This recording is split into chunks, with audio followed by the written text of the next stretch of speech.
दोस्तों, आज हम आपके लिए एक ऐसा दिल दहला देने वाला वाकया लेकर आए हैं जिसे सुनकर आपके रोंगटे खड़े हो जाएंगे। ये मुंबई के एक छोटे से कस्बे की बात है। एक बिल्डिंग में कुछ लोग रहते थे जो आपस में मिलजुल कर रहते थे। अचानक उस बिल्डिंग के एक फ्लैट से बदबू आने लगी जो इतनी बुरी थी कि लोगों का वहां से गुजरना मुश्किल हो गया। जब भी लोग काम से घर वापस आते या महिलाएं घर से निकलती तो उस बदबू से बचने के लिए अपनी नाक पर रूमाल रखकर ही गुजरती थीं। शुरुआत में लोगों ने सोचा कि शायद बिल्डिंग में कोई चूहा या बिल्ली जैसी जानवर मर गया होगा। लोगों ने अपने अपने घरों की पूरी तरह से तलाशी ली, लेकिन कुछ भी हाथ नहीं आया। जैसे जैसे दिन बीतते गए, बदबू और ज्यादा बढ़ती गई। फिर धीरे धीरे सबको यह एहसास हुआ कि यह किसी जानवर की नहीं बल्कि किसी इंसान की लाश की बदबू है। यह सुनकर सबकी आंखें फटी की फटी रह गईं। लेकिन आखिर मामला क्या था? उस बिल्डिंग के फ्लैट से इंसानी लाश जैसी बदबू क्यों आ रही थी? आखिर ऐसा क्या हादसा हुआ था जिसने सबको हिलाकर रख दिया? उस बिल्डिंग में 4 अपार्टमेंट थे, 701, 702, 703 और 704। अब लोग सोच में पड़ गए कि आखिर माजरा क्या है। 701 वाले ने 702 वाले से पूछा और इसी तरह सभी आपस में पूछताछ करने लगे। फिर सभी ने मिलकर 704 वाले फ्लैट में रहने वाले व्यक्ति से बात करने का फैसला किया। जब सब वहां पहुंचे तो उस व्यक्ति ने दरवाजा खोलने से मना कर दिया। शुरुआत में लोगों ने इस बात पर ज्यादा ध्यान नहीं दिया, लेकिन बाद में सबको यह महसूस हुआ कि जितनी भी बदबू आ रही थी वह सब उसी फ्लैट से आ रही थी। जब लोगों ने लगातार दरवाजा खटखटाया और काफी कोशिश की, फिर भी कोई जवाब नहीं मिला। अचानक से उसी कमरे से बदबू की जगह खुशबू आने लगी। इससे सबको यह एहसास हुआ कि कमरे के अंदर जो भी व्यक्ति है उसने अभी अभी रूम फ्रेशनर का इस्तेमाल किया है। लोग तुरंत नीचे आ गए और बिल्डिंग के मैनेजर से बात की। उन्होंने कहा, सर, हमारे फ्लैट्स में बहुत ज्यादा बदबू आ रही है, कृपया इसका कुछ समाधान निकालिए। लेकिन मैनेजर ने इस बात पर ज्यादा ध्यान नहीं दिया और समय बीतता गया। जैसे जैसे बदबू बढ़ती गई, लोगों ने यह ठान लिया कि वे उस कमरे में रहने वाले व्यक्ति से बात करके ही रहेंगे और उसे अपने फ्लैट की सफाई करने के लिए कहेंगे। उस फ्लैट में जलील नाम का एक आदमी रहता था। जब दूसरे अपार्टमेंट का एक व्यक्ति उसके कमरे के बाहर खड़ा कुछ सोच रहा था, तभी जलील कमरे से बाहर आया। उसके सामने खड़ा शख्स जलील को देखकर कहने लगा, तुम्हारे अपार्टमेंट से बहुत ज्यादा बदबू आ रही है और इस बदबू की वजह से हमारे 7वें माले पर खड़ा होना भी मुश्किल हो गया है। तुम्हें अपने कमरे की सफाई कर लेनी चाहिए। हो सकता है तुम्हारे कमरे में कोई जानवर मर गया हो। जलील ने जवाब दिया, अच्छा, बदबू आ रही है। मुझे तो कोई बदबू महसूस नहीं हुई और इस बारे में मुझे कुछ पता भी नहीं था। खैर, जब मैं शाम को काम से लौटूंगा तब सफाई कर लूंगा। इतना कहकर जलील वहां से तुरंत निकल गया। वह आदमी वहीं खड़ा सोचने लगा, हम लोग बाहर खड़े होकर इतनी बदबू से परेशान हो रहे हैं और यह शख्स अपने कमरे में रहते हुए इस बदबू के साथ कैसे जी रहा है। वह आदमी जल्द ही बिल्डिंग के बाकी लोगों के पास गया और उन्हें बताया कि जलील की हरकतें उसे ठीक नहीं लग रही थीं। सब लोग मिलकर बिल्डिंग के मैनेजर के पास गए और इस मामले पर चर्चा की। तब उन्हें याद आया कि दिल्ली में कुछ दिन पहले ऐसा ही एक मामला हुआ था, जहां एक व्यक्ति ने एक लड़की की बेरहमी से हत्या कर दी थी और उसके टुकड़े करके फ्रिज में रख दिए थे। अब उन्हें शक होने लगा कि कहीं ऐसा ही कुछ 704 नंबर के कमरे में न हो रहा हो। 704 में रहने वाला जलील और उसकी पत्नी बाकी लोगों से अलग थलग रहते थे। उस बिल्डिंग के बाकी फ्लैट्स में लोग आपस में काफी मिलजुल कर रहते थे, लेकिन जलील हमेशा चुपचाप रहता था और सिर्फ अपने काम से काम रखता था। उसकी पत्नी भी किसी से ज्यादा घुलती मिलती नहीं थी, बस चुपचाप रहती थी। लोगों ने सोचा कि शायद उनके कमरे में कोई बड़ी समस्या चल रही हो। जब कोई समाधान नहीं मिला तो सबने मिलकर पुलिस को कॉल कर दिया। पुलिस आई और बिल्डिंग के मैनेजर ने उन्हें 704 नंबर के फ्लैट के बाहर ले जाकर बदबू के बारे में बताया। पुलिस वालों ने बदबू को महसूस करते ही अंदाजा लगा लिया कि कुछ तो गड़बड़ है, क्योंकि ऐसे मामले उन्होंने पहले भी देखे थे। पुलिस ने वहां खड़े लोगों की मदद से दरवाजा तोड़ दिया। जैसे ही दरवाजा टूटा, अंदर से इतनी तेज बदबू आई कि सबके रोंगटे खड़े हो गए और लोग कक्ष से पीछे की ओर भागने लगे। बदबू इतनी ज्यादा थी कि सहन करना मुश्किल हो गया। पुलिस ने मास्क लगाकर फिर से कोशिश की और कमरे के अंदर घुसी। कमरे में घुसते ही पुलिस ने देखा कि जमीन पर लकड़ी काटने वाली आरी पड़ी हुई थी। यह देखकर पुलिस को शक हुआ। सबसे पहले पुलिस वाले बेडरूम में गए, फिर बाथरूम की जांच की, लेकिन वहां कुछ नहीं मिला। इसके बाद उन्होंने फ्रिज की ओर देखा, क्योंकि उन्हें शक था कि दिल्ली वाली घटना यहां भी दोहराई गई होगी, लेकिन फ्रिज में कुछ नहीं मिला। फिर पुलिस वाले किचन में पहुंचे। किचन में जो उन्होंने देखा, उससे उन्हें सारी स्थिति समझ में आ गई। किचन में 2 बाल्टियां और एक टब रखा हुआ था, जिनमें खून भरा हुआ था। खून के साथ उन बाल्टियों में छोटे छोटे मांस के टुकड़े भी थे, लेकिन अभी भी यह साफ नहीं हो पाया था कि यह मांस के टुकड़े किसी जानवर के हैं या इंसान के। उनमें से कई लोग यह सोच रहे थे कि यहां जरूर कुछ गलत हो रहा है। कुछ ने तो यह भी अंदाजा लगाया कि शायद ये लोग कसाई हैं और यह जो सारे टुकड़े हैं ये किसी जानवर के हैं। लेकिन थोड़ी देर बाद उनकी यह सोच बदल गई, जब उन्होंने एक बाल्टी में एक मानव टांग देखी। उसके अलावा वहां और भी छोटे छोटे मांस के टुकड़े थे।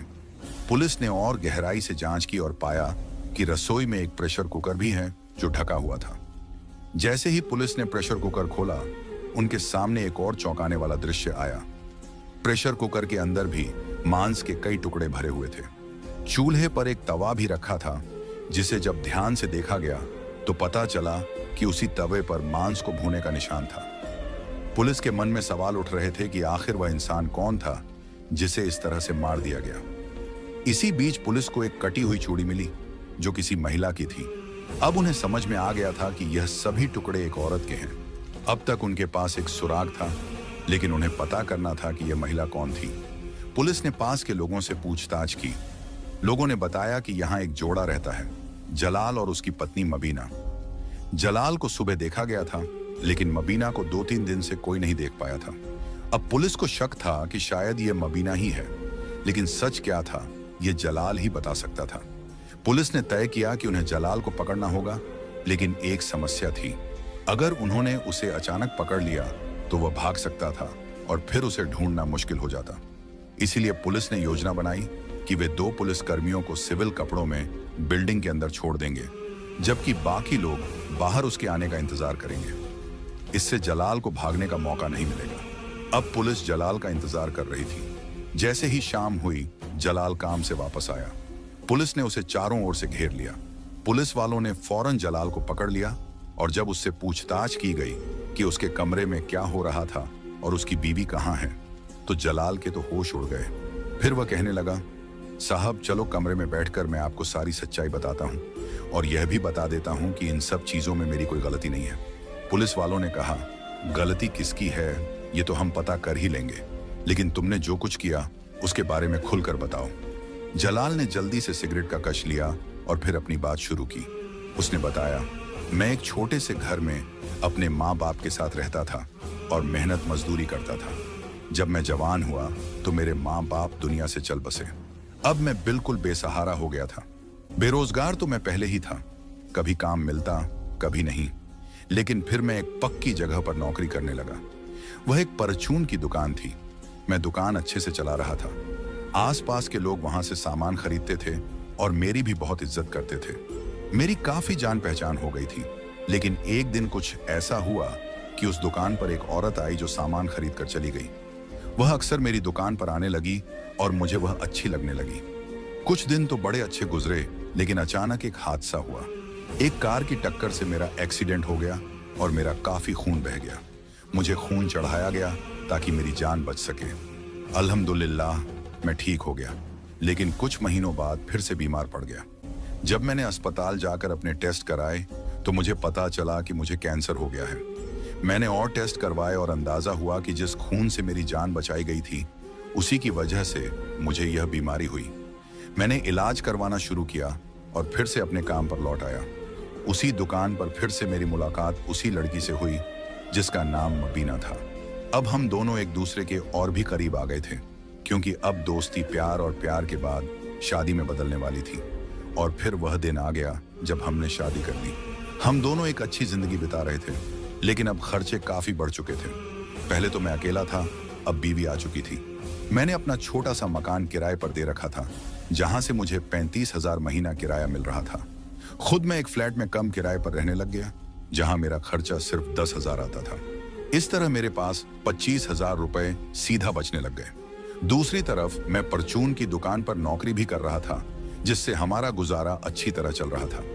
मेरी बीवी शादी से पहले अपने चाचा के साथ रहती थी, क्योंकि उसके माता पिता के बीच लड़ाई झगड़े चल रहे थे।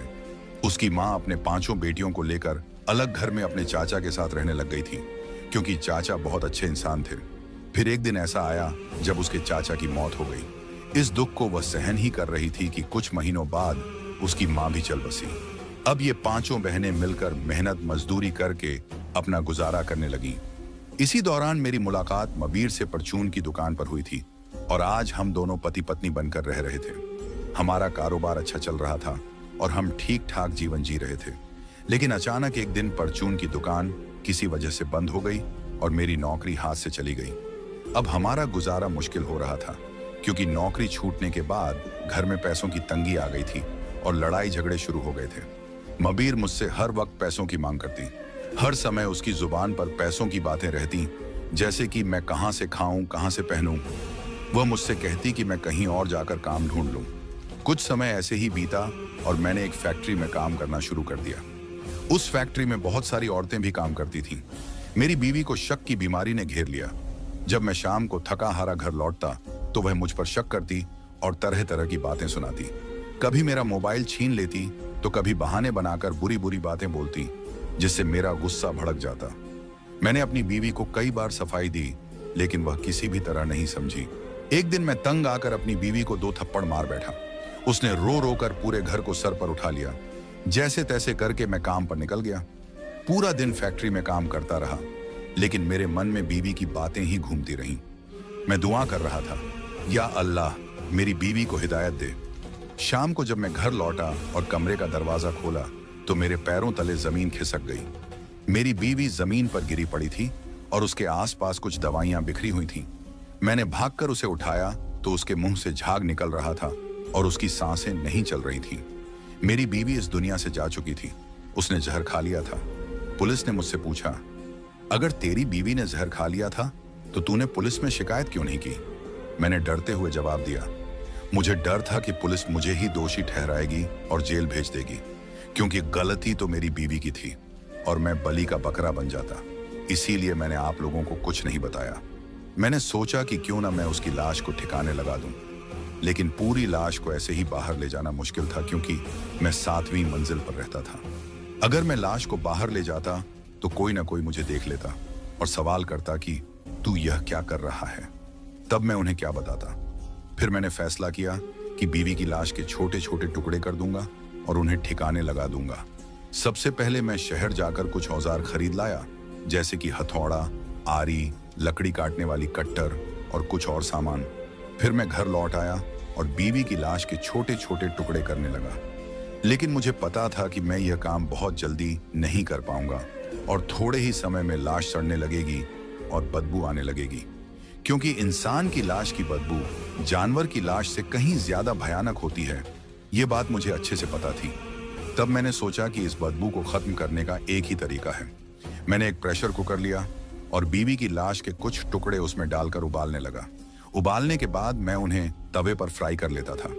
मेरा प्रेशर कुकर में उबालने का मकसद था कि टुकड़ों के अंदर से कोई बदबू बाहर ना आए और तवे पर फ्राई करने से पूरी तरह से बदबू खत्म हो जाती थी। ऐसा करने से बदबू कम हो गई थी। पूरे शरीर के हिस्से पिघलकर पूरी तरह से तरल हो जाते थे और मैं उन्हें बाथरूम में जाकर फ्लश कर देता था। जो मांस के टुकड़े बच जाते उन्हें मैं एक प्लास्टिक बैग में डालता और जब काम पर जाता तो उन्हें अपने साथ ले जाता। मैं सुबह सुबह सबसे पहले उठकर काम पर निकल जाता था, ताकि लोग मुझे देख ना पाएं। मैं उस समय निकलता जब आसपास के लोग सो रहे होते थे। फिर मैं इन छोटे छोटे टुकड़ों को बाहर फेंक देता जहां कुत्ते होते थे और वे इन टुकड़ों को खा लेते थे। इस सोसाइटी में रहने वाले सभी लोग इस बात से हैरान थे कि ये कुत्ते हर रोज हमारे ही इंतजार में क्यों रहते हैं कि कोई इन्हें खाने को कुछ देगा। जब लोग कुत्तों को रोटियां डालते तो कुत्ते उन्हें सूंघते तक नहीं थे। लोग परेशान थे कि आखिर माजरा क्या है। असल में मैं अपनी बीवी के छोटे छोटे टुकड़े कर उन्हें उबाल कर और तवे पर फ्राई करके कुत्तों को खिला देता था। जब कुत्तों का पेट गोश्त से भर जाता तो उन्हें और कुछ क्यों चाहिए होता। पुलिस वाले जलील की बातें सुन सुनकर दंग थे। उन्हें उसकी बातों पर जरा भी यकीन नहीं हो रहा था। वे सोच रहे थे कि यही अपनी बीवी का कातिल है। उनके समझ में नहीं आ रहा था कि कोई इंसान इतना निर्दयी कैसे हो सकता है। पुलिस को पूरा यकीन था कि जलील ने ही अपनी बीवी को मारा है और अब खुद को बचाने के लिए झूठी कहानियां बना रहा है। पुलिस ने सोचा कि अब इस लाश का पोस्टमार्टम कराया जाए, लेकिन पोस्टमार्टम किसका किया जाए? जलील ने तो पहले ही अपनी बीवी के शरीर के बाकी हिस्सों को कुत्तों को खिला दिया था। सिर्फ एक टांग ही बची थी।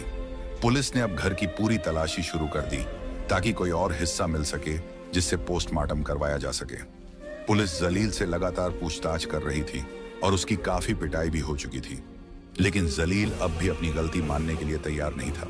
जलील ने पुलिस के हर सवाल का जवाब बड़ी चालाकी से दिया, लेकिन पुलिस को यकीन हो गया था कि उसने अपनी बीवी का कत्ल किया है। पूरे मोहल्ले में यह खबर आग की तरह फैल गई थी कि जलील ने अपनी बीवी के साथ कुछ ऐसा किया है जिसकी कल्पना कोई नहीं कर सकता था। ठीक उसी समय पुलिस को एक गवाह मिला जो जलील की बीवी के बारे में जानता था। यह गवाह जलील के पड़ोस में रहने वाली एक औरत नाजिया थी। नाजिया ने पुलिस को बताया, जलील अक्सर अपनी बीवी को पीटता था। मैंने कई बार उसे रोते हुए सुना है और एक बार उसकी बीवी ने मुझसे कहा था कि वह अब और यह सब बर्दाश्त नहीं कर सकती। उसने यह भी बताया था कि जलील के किसी और औरत के साथ नाजायज रिश्ते हैं। यह सुनकर पुलिस का शक और गहरा हो गया। उन्होंने नाजिया से पूछा, क्या तुम्हें यकीन है कि जलील का किसी और औरत के साथ रिश्ता था?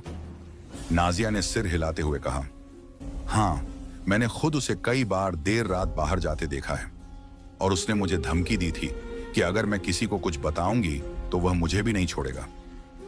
पुलिस अब जलील पर पूरी तरह से शिकंजा कसने की तैयारी कर रही थी। उन्होंने उसकी कॉल रिकॉर्ड्स और मैसेज की जांच की। वहां उन्हें एक नंबर मिला जिससे वह अक्सर बात करता था। यह नंबर एक लड़की का था जिसका नाम शबाना था। पुलिस ने तुरंत शबाना को हिरासत में लिया। शबाना ने कबूल किया कि वह जलील के साथ रिश्ते में थी और जलील उससे शादी करना चाहता था। उसने यह भी बताया कि जलील अपनी बीवी को तलाक देना चाहता था, लेकिन उसकी बीवी राजी नहीं थी। वह बार बार कहती थी कि अगर जलील ने उसे छोड़ा तो वह खुद को मार लेगी, लेकिन मुझे नहीं पता था कि वह वाकई ऐसा करेगी, शबाना ने डरते हुए कहा। अब पुलिस ने जलील से सख्ती से पूछताछ शुरू की। पिटाई के बाद जलील ने आखिरकार सच उगल दिया। उसने कहा, हाँ, मैं शबाना से प्यार करता था, लेकिन मेरी बीवी बार बार मुझे धमकी देती थी कि वह खुदकुशी कर लेगी।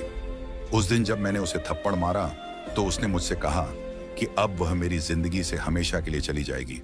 मैंने सोचा था कि वह मजाक कर रही है, लेकिन जब मैं शाम को घर लौटा तो उसने सच में अपनी जान ले ली थी। पुलिस अधिकारी ने पूछा, तो तूने उसकी लाश को टुकड़ों में क्यों बांटा? जलील ने कांपते हुए जवाब दिया, मुझे डर था कि अगर किसी को पता चला कि उसने खुदकुशी की है तो लोग मुझे दोषी ठहराएंगे, इसलिए मैंने उसकी लाश को ठिकाने लगाने का फैसला किया। लेकिन पुलिस को यह कहानी अधूरी लगी। उन्होंने जांच आगे बढ़ाई और जलील के घर की दीवारों और फर्श से खून के धब्बे इकट्ठा की। यह खून एक तेज धार वाले हथियार से कटने का सबूत दे रहा था। पोस्टमार्टम रिपोर्ट से पता चला कि जलील की बीवी की मौत जहर खाने से नहीं बल्कि गला काटने से हुई थी। पुलिस ने जलील से कहा, तू झूठ बोल रहा है, तेरी बीवी ने खुदकुशी नहीं की थी, तूने उसका कत्ल किया है। जलील अब पूरी तरह टूट गया और उसने कबूल कर लिया। उसने कहा, हाँ, मैंने उसे मारा। वह बार बार मुझे ताने देती थी, मुझे नीचा दिखाती थी, और जब उसने शबाना के बारे में जान लिया तो उसने मुझे घर से निकालने की धमकी दी। गुस्से में आकर मैंने उसका गला काट दिया। जलील को गिरफ्तार कर लिया गया।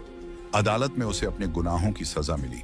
जज ने कहा, तेरा गुनाह माफ करने लायक नहीं है। तूने न सिर्फ अपनी बीवी का कत्ल किया बल्कि उसके शरीर के साथ जो किया वह इंसानियत के खिलाफ है। जलील को उम्र कैद की सजा सुनाई गई। शबाना को भी अदालत ने सह आरोपी बनाया और उसे साजिश रचने के लिए दोषी ठहराया।